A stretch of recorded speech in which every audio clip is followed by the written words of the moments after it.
caros alunos, já estamos no nosso segundo tópico da nossa disciplina, linguagem e representação. E na aula de hoje iremos começar com o subtópico língua e cultura. Portanto, diz-se que o homem é um animal simbólico, não é?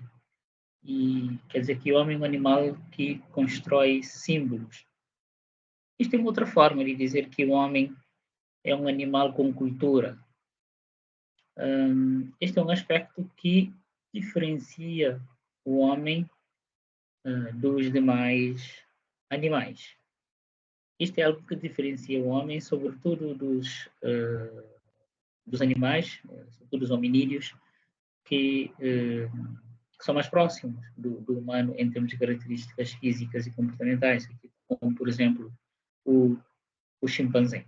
Mas algo que destaca o homem em relação aos demais é precisamente essa capacidade de criar símbolos, capacidade de desenvolver cultura. Aqui de uma forma já podemos afirmar que o homem é um animal cultural. Todas as sociedades têm uma língua e uma cultura. E cada sociedade humana normalmente constrói o seu ambiente social, linguístico e cultural de uma forma interdependente. Ou seja, todas as sociedades têm uma língua e uma cultura que se interdependem. Não é? A língua e a cultura estão intimamente ligadas. Se a língua e a cultura não são exatamente a mesma coisa, mas é verdade que possuem laços muito estreitos entre si. Sem o uso da nossa capacidade de produzir língua, produzir línguas, de falar, sem uso da linguagem, seria impossível ensinar a essência de um sistema de crenças, de um sistema cultural. Por exemplo, toda a cultura, digamos assim, judaica, cristã, islâmica, com certeza não poderiam ser ensinados e transmitidos com eficácia de geração em geração sem o recurso a alguma forma de transmissão por via da língua. Nesse sentido, não há línguas melhores nem piores. O importante aqui é que cada língua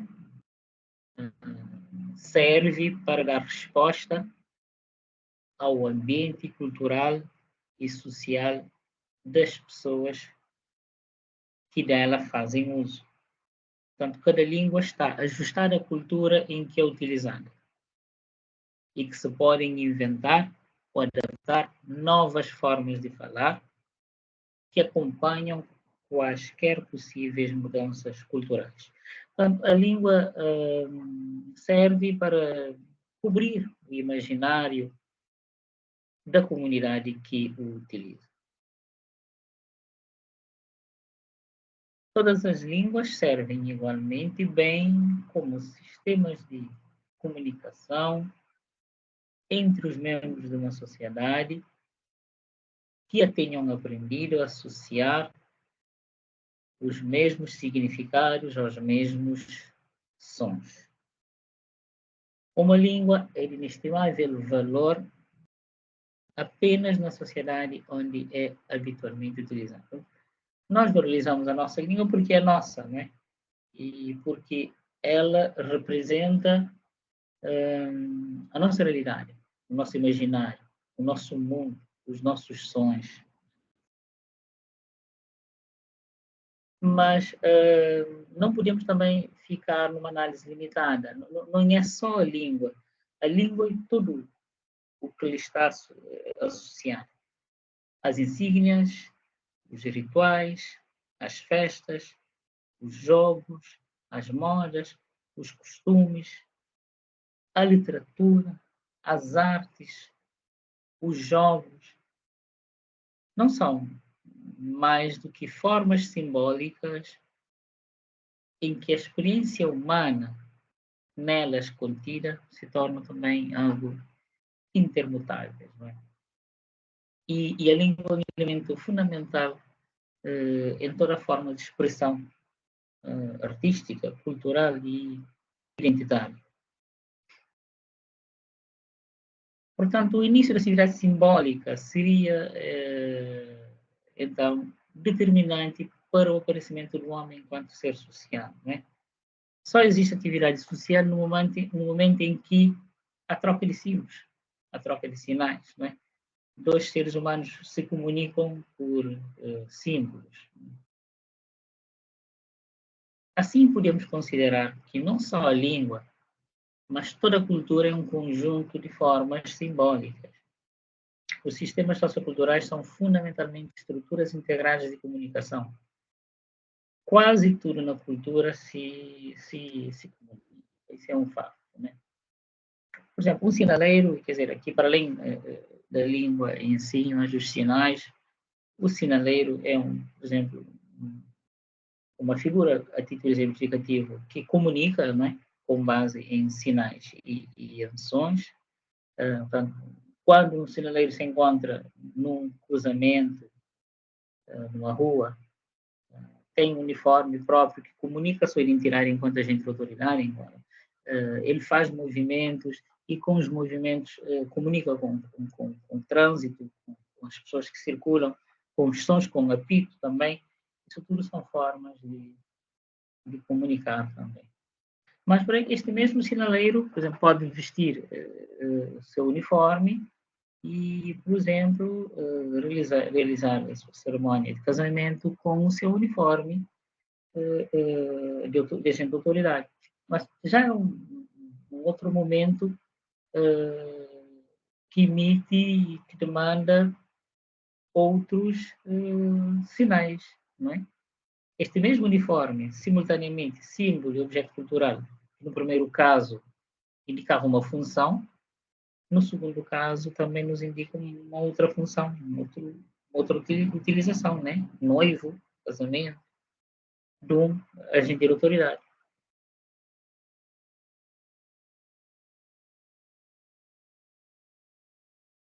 Entretanto, os valores simbólicos são expressos através das expressões vocais, e não se conhece nenhum outro meio melhor para ensinar uma criança a aceitar e a seguir uma determinada forma de cultura que não seja pela interligação entre os nossos gestos e a nossa voz, não é? A língua é um importante, um poderoso instrumento de ensinamento de aquilo que em antropologia se chama de enculturação, ou mesmo até de aculturação, de socialização, ou seja, de aprendizado. A língua tem um papel fundamental neste processo.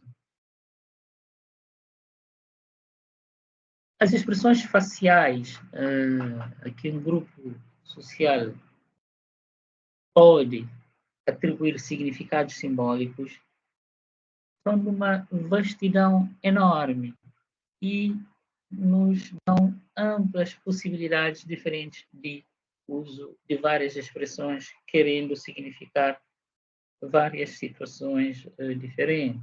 Né?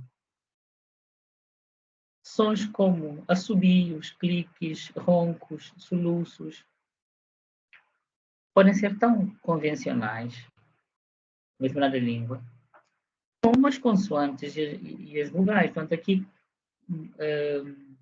a importância na comunicação de outros sons é tão válido e tão importante quanto a própria estrutura gramatical, os caracteres que compõem formas de representação de uma determinada língua, né?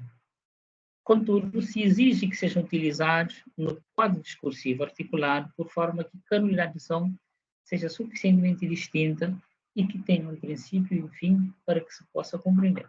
Ou seja, deve ser utilizado no seu contexto próprio de forma adequada, portanto, há todo um treinamento social dos indivíduos dentro de uma comunidade para isso. Toda língua falada usa apenas uma pequena percentagem, uma fração, de todas as expressões focais que o homem pode produzir. Lá está, muitas vezes, sobretudo para quem é um estudante de línguas, né, há de sentir isso.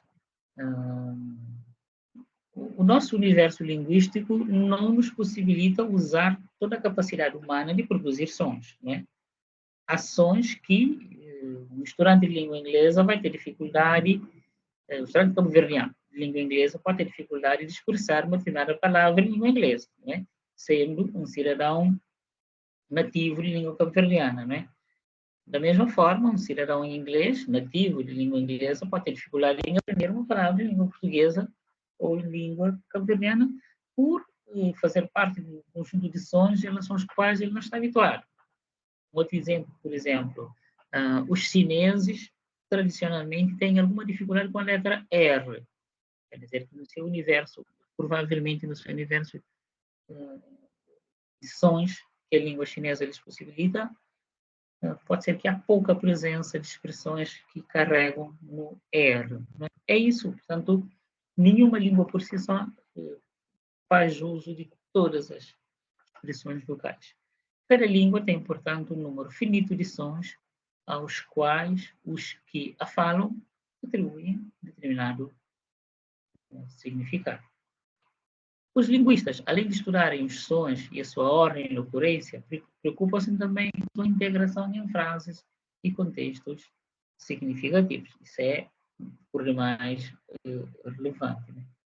Os linguistas de formação antropológica se esforçaram por registrar o maior número possível de línguas ditas primitivas e analisar os seus sons, arranjos e modificações gramaticais.